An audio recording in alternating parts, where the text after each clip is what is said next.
परमात्मा की प्रेरणा से यदि अब मुझे जन्म लेना होगा तो मैं तेरी जैसी माता ही पसंद करूंगा।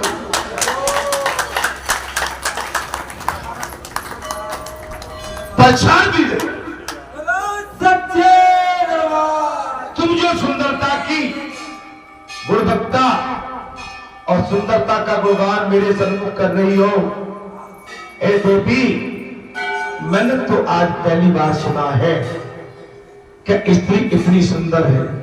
ठीक है देवी, यदि तुम सुंदर हो तो मैं तुमसे वादा करता हूं कि अब की बार जब भी मुझे जन्म लेना पड़ा तो तुम मेरी माता हो जाओ। मुझे तुम्हारी ये सुंदरता मां के रूप में स्वीकार। सच्चे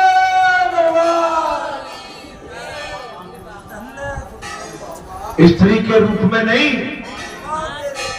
मां के रूप में स्वीकार। धन्य सुखदेव भगवान।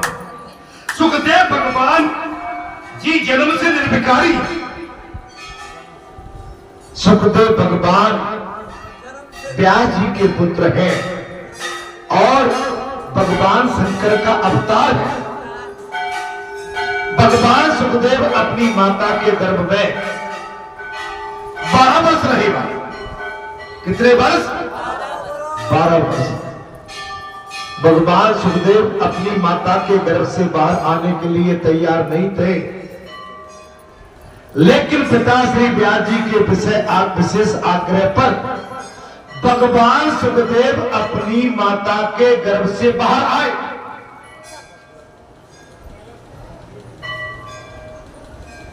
महाराज, पहले वचन ले लिए, पिताश्री माया मुझ पर हावी नहीं होगी, तुम मुझे पुत्र नहीं मानोगे, तुम पुत्र मोह में नहीं फंसोगे।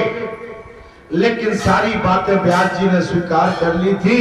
व्यास जी ने एक ही बात कही थी, कौन हठधर्मी कौन योगी, मेरी पत्नी के घर में 12 साल से वास कर रहा, बाहर निकल के आ जाओ। वचन देता हूं मैं कि तुम पर माया हावी नहीं होगी। लेकिन माया ठगनी कहां मानने वाली। जैसे भगवान सुखदेव बाहर आए, माया हावी हो गई, मां की ममता बढ़ गई और पिता व्यास जी का प्रेम पुत्र में बढ़ गया। लेकिन इसके पश्चात भी सुखदेव भगवान जन्म से ही निर्विकारी रहे। माता का प्रेम नहीं फंसा पाया, पिता का मोह पुत्र प्रेम में नहीं फंस पाए। जिस पुत्र ने जन्म के समय ही पिता से कहा कि आप मेरे पिता नहीं हो,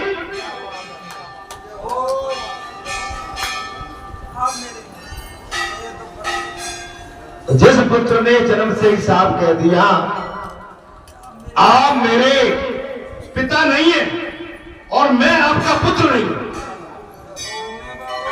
हे पिताश्री आप मेरे पिता नहीं है और मैं आपका पुत्र नहीं। लेकिन यहां कोई ऐसा कह सकता है कि भाई संसार में तो खिंचातानी हो रही है, मेरा पुत्र कहते कहते वृद्ध हो जाते हो बुरे भैया, आंखें पतरा जाती हैं, थक जाती हैं। वो पुत्र जिनको हम उंगली पकड़ा के, उनकी उंगली पकड़ा के उनको चलाना सिखाया, घुमाना, पढ़ाना, लिखाना, पाला पोसा, आज वही जब पुत्र होशियार होता है अपनी उंगली को हमसे छुड़ा के दूर भाग जाता है। एक पिता कहता है अपने पुत्र से, तुझे सूरज कहूं या चंदा, तुझे दीप कहूं या तारा, मेरा नाम करेगा रोशन जग में मेरा राज दुलारा।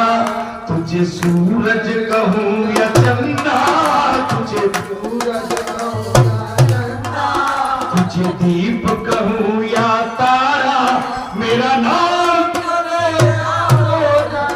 जग में मेरा राज दुलारा। तुझे सूरज कहूं या चंदा, तुझे दीप कहूं या तारा। महाराज, माने ये सब रिश्ते टेम्परेरी है, ये स्थायी नहीं है। आप इनसे बचिए महाराज, आप इनसे बचेंगे तो हमारा आपका कल्याण होगा। सुखदेव की पुत्र अगर आए तो कैसे? सुखदेव जन्म सिद्धि योगी है।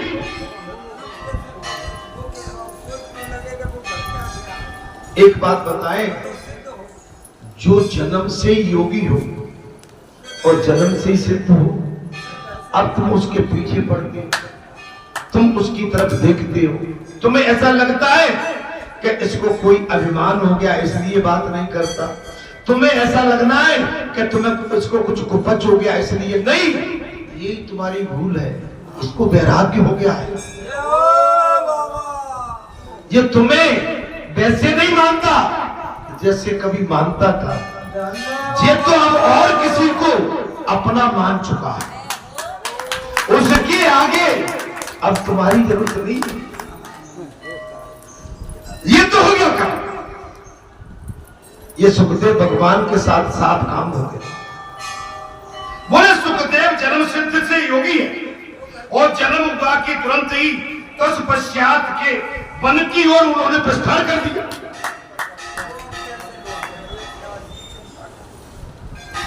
महाराज की चिंता संसार की खतरनाक है और इससे बचना चाहिए। आपका योग और कलयुग में सिद्ध हो जाए तो आप अपने आप को बड़ा भाग्यशाली मान, क्योंकि कलयुग में सबसे ज्यादा मार समाज की पड़ती है। मैं एक समाज की बात नहीं कर रहा हूं, मैं संपूर्ण राज्य के समाजों की बात कर रहा हूं। अगर आपने इन जैसी बात नहीं करी तो आपसे जो विमुख रूठ गए। इनकी जो भी छोटी बड़ी हरकतें आप उस पर ध्यान रखें, इनको खुली छूट दे दो, राजी रहेंगे। बोले बढ़िया पोंगा पंडित मिल गया भाई, जाके राज में सब चलता है। नहीं नहीं, मर्यादा सबसे पहले,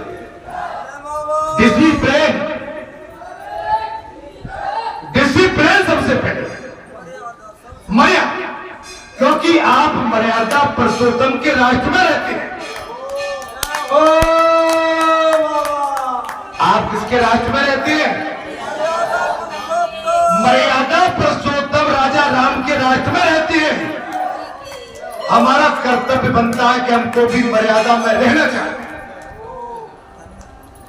अगर अपने स्वामी के राज्य में रहकर हमने मर्यादा का पालन नहीं किया, हमारे स्वामी हमसे विमुख हो जाएंगे, नाराज हो जाएंगे। प्रसन्न कब होते हैं? जब भगवान ने जो मर्यादा बनाई है और मर्यादा के अनुरूप जब हम चलेंगे, इस संसार के नायक, इस संसार के राजा, इस संसार के स्वामी, राज राजा बेहद खुश हो गए। अर्थात सुखदेव सदा ब्रह्म चिंतन में लीन रहते हैं। व्यास जी ने साफ कह दिया, ऐ सौनक ऋषियों, सुखदेव सदा ब्रह्म चिंतन में लीन रहते थे। उनको वन से बुलाए कैसे? वो तो वन को गए, वो तो कथा में लीन रहते हैं, अब उनको बुलाए कैसे? आप इतने श्रोतागण भक्तगण आए, बोले कोई बता, वो तो बालाजी धाम गए।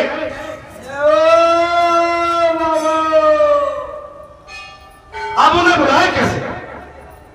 वो तो गए बालाजी धाम, वो तो पैसे पहले नहीं आ रहे। ऐसे यहां वेद व्यास जी को चिंता है। बोले वन में रहते हैं, उनको कैसे बुलाएं? कथा में प्रसंग आ गया। व्यास जी कहते हैं, वो वन से घर आए तो उसका उनको भागवत शास्त्र पढ़ाऊंगा। वेद व्यास जी कह रहे हैं, मेरा पुत्र वन से वापस आए तो मैं भागवत कथा पढ़ाऊं और फिर मैं इसका प्रचार कर वेद व्यास जी कहने लगे, मेरा पुत्र सुखदेव घर से वन से वापस आए, तब मैं भागवत कथा का पाठ पढ़ाऊं और उनसे इसका प्रचार करवाऊं। व्यास जी को यह विचार आ गया। व्यास जी के मन में क्या भागवत शास्त्र का प्रचार कैसे किया जाए, ये विचार बन गए। श्री कृष्ण के स्वरूप का वर्णन नहीं हो सकता बगैर प्रचार के। भगवान श्री कृष्ण की प्रेम लीलाओं का वर्णन बोले नहीं हो सकता।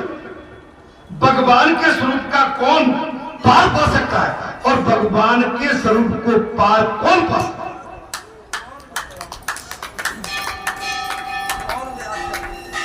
भगवान के स्वरूप की गणना अलौकिक लीलाओं का प्रचार प्रसार भला कौन कर सकता है? योगी लोगों का मन उस प्रभु का कुछ अनुभव कर सकता है। अगर कोई योगी होगा वो अनुभव कर सकता है, गाथा नहीं गा सकता है। कारण वह कि महाराज अर्थात उसका पार पाने के लिए जाने वाला मन की वाणी से वापस लौट आएगा। उसकी वाणी और मन ये दोनों लौटे।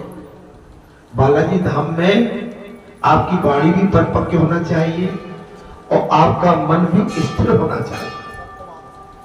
आपके मन में चंचलता नहीं होना चाहिए, स्थिरता होना चाहिए। ऐसा कौन जो ये बालाजी की व्यासपीठ से इस भागवत शास्त्र का कलयुग में प्रचार कर सके। श्री कृष्ण का स्वरूप अद्भुत है और भगवान श्री कृष्ण का स्वरूप अद्भुत निराला अलौकिक दिव्य भव्य सुंदर अति सुंदर अतिशोक्ति महायुक्ति है, महायोगी है। योगियों के चित्त को भी आकर्षित करता है। क्या करता है? भगवान का चित्त योगियों के मन को भी ऐसा ऐसा वो स्वरूप है। अर्थात तो कन्हैया सुखदेव जैसे योगी को क्यों नहीं खींचेगा? व्यास जी ने साफ सोच लिया। भगवान व्यास जी ने, मैं इस तरह का भाव प्रकट कर रहा हूं तो क्या मेरी बात भगवान स्वयं नहीं सुनेंगे? क्या कन्हैया स्वयं सुखदेव भगवान को अपनी ओर नहीं खींचेंगे? सुखदेव जी निर्गुण ब्रह्म के चिंतन में लीन थे, निर्गुण में निराकार में लीन थे। अर्थात उसमें से उनके चित्त को हटाना, सगुण ब्रह्म की ओर उसे खींच के लाना, तो श्री कृष्ण के श्लोक महाराज श्लोक सुनाइए, सुनाना चाहिए। उन श्लोकों का कोई और महाराज हो या ज्यादा प्रभाव श्री व्यास जी ने स्वीकार किया। भगवान श्री कृष्ण के श्लोकों की गाथा गाई जाए, भगवान श्री कृष्ण के श्लोकों की गाथा उनके कानों में गाई जाए। किनके कानों में? भगवान सुखदेव के कानों में। तभी वो स्वीकार किया। व्यास जी ने शिष्य जंगल महाराज शिष्यों को जंगल में जब समाधि लेने जाते उस समय हिंसक पशुओं का भय लगता था। भगवान सुखदेव घने जंगल में समाधि लेके बैठे हैं, हिंसक पशु पंछी है, डर लग रहा है। उन्होंने ये बात व्यास जी से कही कि महाराज उसमें तो बड़े बड़े हिंसक जानवर हैं, हम उनके पास कैसे जा सकते हैं? अब वो समाधि में लीन है। व्यास जी ने कहा जब जब तुमको भय लगे तब तक इस भागवत के श्लोक का आप एक काम करना, पाठ किया करो। भागवत भगवान बोले शिष्यों, किसी भी प्रकार से मेरे पुत्र सुखदेव को उनके कानों में भगवान श्री कृष्ण के इस लोक का मंत्र फूकिए, और यदि आपको हिंसक पशुओं से, जानवरों से डर लगता है तो आप मेरे इस लोक का पाठ बार बार करिए। श्री कृष्ण मेरे साथ है ऐसा कहिए।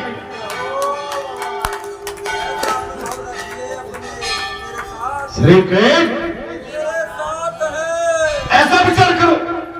आप कहीं से भी आते हो बालाजी धाम, बालाजी हमारे साथ है। या जाते भी हो, बालाजी हमारे साथ, राम जी हमारे साथ, कृष्ण हमारे साथ, दुर्गा हमारे साथ, भगवान शंकर हमारे साथ है। ऐसा विचार रखा। भागवत के इस श्लोक को ऐसा विचार करोगे, अनुभव कराओगे तो तुम निर्भय हो जाओ। डर कब नहीं लगेगा। यहाँ की स्थिति मालूम है? बाउंड्री तो बाद में हुई है जी, खुला था। आज से 20 साल पहले बाउंड्री, 25 साल पहले बाउंड्री नहीं थी। बालाजी के मंदिर की भी खुला हुआ। यहाँ पर सरसों के खेत, जाने का टाइम, रात में कुछ टाइम पास करने वाले कुछ पड़े ही रहते हैं, उनको कुछ भगत ऐसे पड़े रहते छुपे छुपाए, सरसों में पड़े रहते। आरती चलती थी, सरसों में से निकल के गन उनके कंधे पे रहती थी। आरती चल रही है, परिक्रमा कर रहे हैं हम, वो भी सीताराम सीताराम कह रहे हैं, हम भी सीताराम सीताराम कह रहे हैं। उनसे हमको डर है और उनको हमसे डर है। बात चल गई भाई।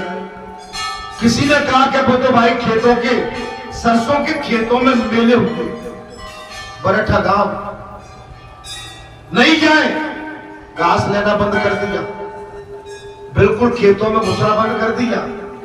उसमें तो पड़े हैं वो, हमने भी कहां पड़े। हमने ऐसे एक काम, कोई मैं झूठ नहीं बोलता, कभी व्यासपीठ से कह रहा हूं बात। सब तो काम में कुछ बूढ़े बड़े सियाने भी थे, बड़ी बुला लो सब, बुलाओ सबको। ऐसा ही कोई दिन था, मैं उस समय नौकरी में था। चलो मेरे किस खेत में घुसना है पहले हमें बताओ। 150 आदमी भाई, एक आध नहीं, ये मैं 20 साल पुरानी बात बता रहा हूं। बोले इस पेड़ से चलो, चलो, मैं तो पीछे हो जाऊं। शेर हमें वो हमें पहले खा लो। बोले जा खेत में गली है, पहले गली में घुस लो। आर पार पूरी मेड़ मेड़ घूम आए, कोई नहीं मिला। नहीं सही बात बोल रहा हूं, गलत बोल रहा हूं? सत्य करे बाबा। अरे भगवान तुम्हारे साथ है, बालाजी तुम्हारे साथ है। हम न तो उन्हें डराने जाए, न उनसे लड़ने जा रहे, उनसे राम राम करने जा रहे। और तुम अगर ऐसों से भी राम राम कर दोगे, वे तुम्हारे पाए पड़ेंगे। और फिर मालूम है कि भाई बालाजी के मंदिर से निकल के आ रहे हैं। धर्म पर प्रहार कोई नहीं कर सकता। बड़े बड़े अहंकारी धर्म से डरते हैं। आरती में नेता आते थे, दूसरे ही बोला क्या पड़ादार मुझे जे पट्टो डरो फोड़ो, जे गंटरी रहते, जे बेल्ट और कालो टीका लाल। हो मेरे बाबा। अभी टाइम पास कर भी आए, हमारों का लेके आरती होती थी, बेचारे निकल के आरती करते थे सामने। भैया को न होए हमें कहानी। जब आप किसी को छोड़ोगे तो फिर कोई आपको छोड़ेगा नहीं। बाबा बात यहां वही आ गई, डरो मत, डर गया वो मर गया। अच्छा मरना एक दिन है कि नहीं? अरे भैया गोली भर के टाई कर दो और जाकी मृत्यु हमें स्वीकार। ब्याज पीठ पर सांस बंद होना हमें झोली भर के स्वीकार। मोड़ी मोड़न से नहीं मिलोगे। अरे इतने मोड़ी मोड़ा बैठे हैं कम है।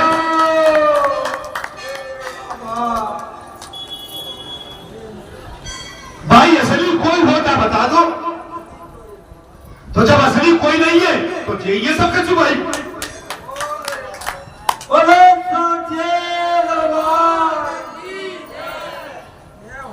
माता देवकी ने भगवान को जन्म दिया, कृष्ण को यशोदा ने पाला कि नहीं पाला? नंद बाबा ने पाला कि नहीं पाला? जन्म तो दिया किसी ने और पाला किसी ने। अरे जन्म देने वाले जन्म दे के चले गए, पालने वाले आप हम जैसे तमाम बैठे हैं और तुम्हारे बीच में हम पल तो गए ना मेरे भाई।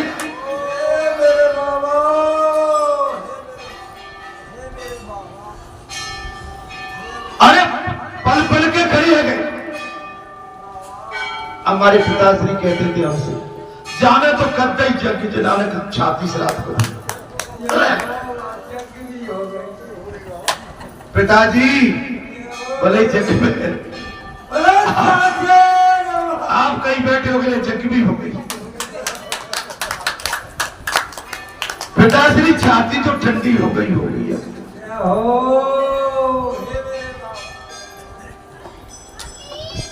पता नहीं किसका भाग्य किसको ले जाके कहां।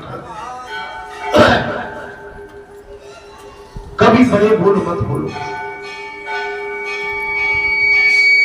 लेकिन माता पिता तो कुछ भी कहती है। आजकल की माताएं तो कुछ कहना जानती नहीं है। सोनू जी, पापा जी आ गए, लालू जी। और पहले की माताएं एक मरेटा बरे तो सलगा दूंगी, सलगा एक कंधा बाहर के दूंगी जा मैं दीदी सुनता नहीं है। मरगट्टा बरो नहाओ, नहाने बगैर नहाओ, सवेरे को फिर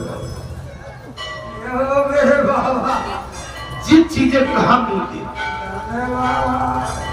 ममता में प्रेम था। दीदी भगो नहीं नहाओ, डुकैया पटक लेती, पहले सावन सुड़ाते नहीं, पत्थर लेके रगड़ देती, खाल छोड़ देती। अब तो भाई डिटर्जेंट पड़े हुए, दुनिया भर के शैम्पू है, सॉफ्ट त्वचा रहती है। अगर क्रोचा भी हो गया, सास ने कहीं बेटे को नाती को गोद में और कहीं भूल से बेटाए का नाखून सोने लगा हो, दादी ये नाखून किसने मार दिया? दादी कह रही है बेटा मुझे पता नहीं है, हम अमेरिका में रहे 2 महीना, मैंने देखी भैया नाखून फाकने लग जाए, मैंने करने वाले नाखून। मेरे बाबा, ये अपन करने वाले हैं भैया, अपने हाथ में वैसे दे। हाँ भैया, नहीं मैं तो ऐसी मजाक में कह